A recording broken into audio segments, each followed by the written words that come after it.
The State Department is warning American citizens to, quote, leave Iran now. The notice coming as the U.S. and Tehran begin indirect nuclear talks in Oman.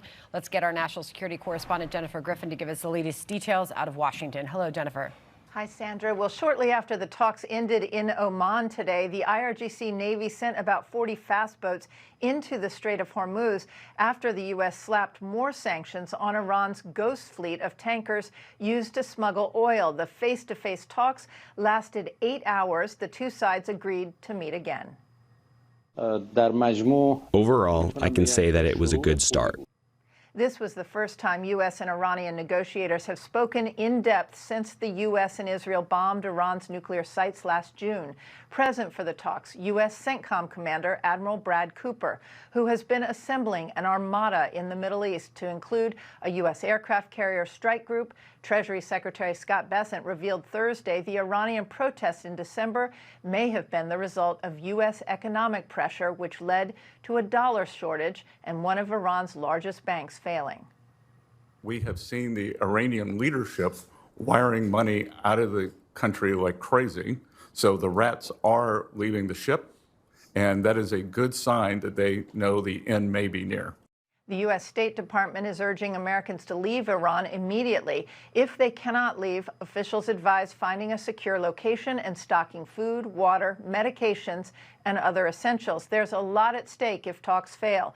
In the 48 hours leading up to the talks, the Islamic Revolutionary Guard Corps Navy seized 2 vessels in the Arabian Gulf that were carrying smuggled fuel, and 2 IRGC gunboats harassed a U.S.-flagged tanker, and the U.S. military shot down a Shahed 139 drone that Iran launched toward the USS Abraham Lincoln with thousands of American sailors on board.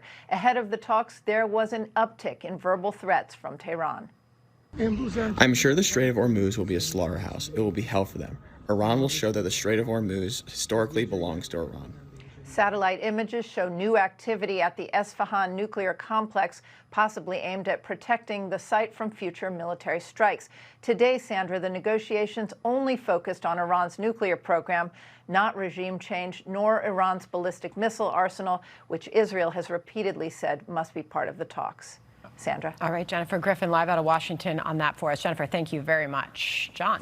Sandra, let's bring in Republican Florida Congressman Brian Mast. He is the chairman of the House Foreign Affairs Committee. Congressman, good to have you with us. Thanks so much. So here's what Abbas Araghchi, who is the Iranian foreign minister, said about today's talks. He said, quote, "It was a good start, but its continuation depends on consultations in our respective capitals and deciding how to proceed. Regarding the very principle of continuing the negotiations, there is almost a consensus, and it was agreed that they should continue."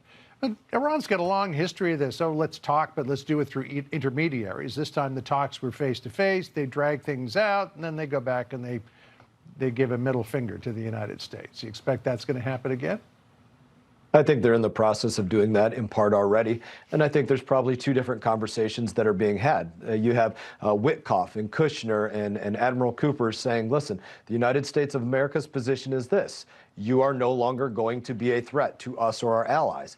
And the conversation that Iran is trying to have is, what kind of threat will they continue to be? Will they continue to be this level of nuclear threat, or this ballistic missile program threat, or this drone threat, or through their proxies of Hezbollah and the Houthis? What kind of threat will they continue to be? So I don't think they're fully getting exactly where this is as an ultimatum. And the President Trump has been incredibly clear.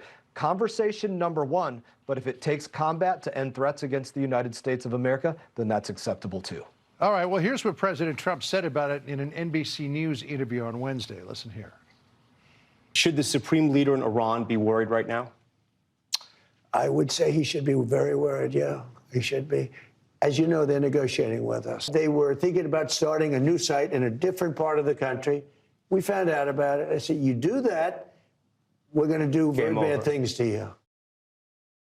All right, very bad things. But so far, there's no very bad things. There's an armada that's assembled just off of the coast of Iran.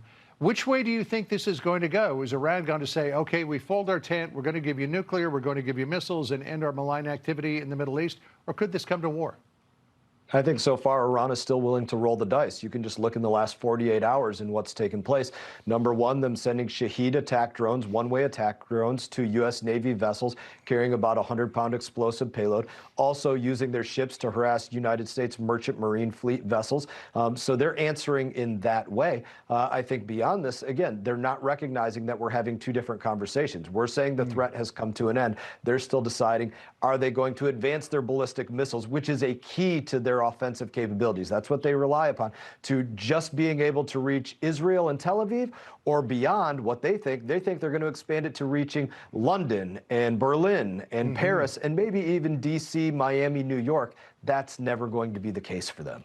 So because of that, General Jack Keane says now is the time to cut off the head of the snake. Listen to what he said. I think negotiating with Iran and making a deal throws them a lifeline and extends the regime. They're going to want sanction relief, certainly condition-based. And what are we doing? We're going to have this regime around for another 10 years? The historic opportunity in front of us is we can take this regime down. Do you believe that's the way to go? You know, one of the big questions is what comes next. I mean, you might have a march toward representative democracy, but you could also have something fill that vacuum that's even worse than where we are now. My personal assessment is the window of opportunity for them to negotiate is on the fuse of all of the U.S. triggers being met to conduct an operation. What do I mean by that?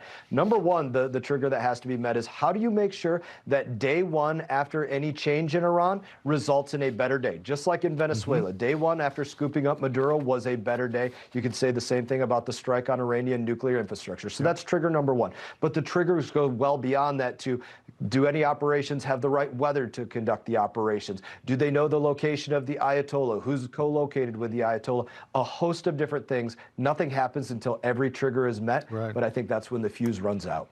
Well, I would posit that the Mossad probably knows exactly where the Ayatollah is. And history would say yes. With this. All right. Congressman, thanks for being with us. Appreciate it. Hannity here. Hey, click here to subscribe to Fox News YouTube page and catch our hottest interviews and most compelling analysis. You will not get it anywhere else.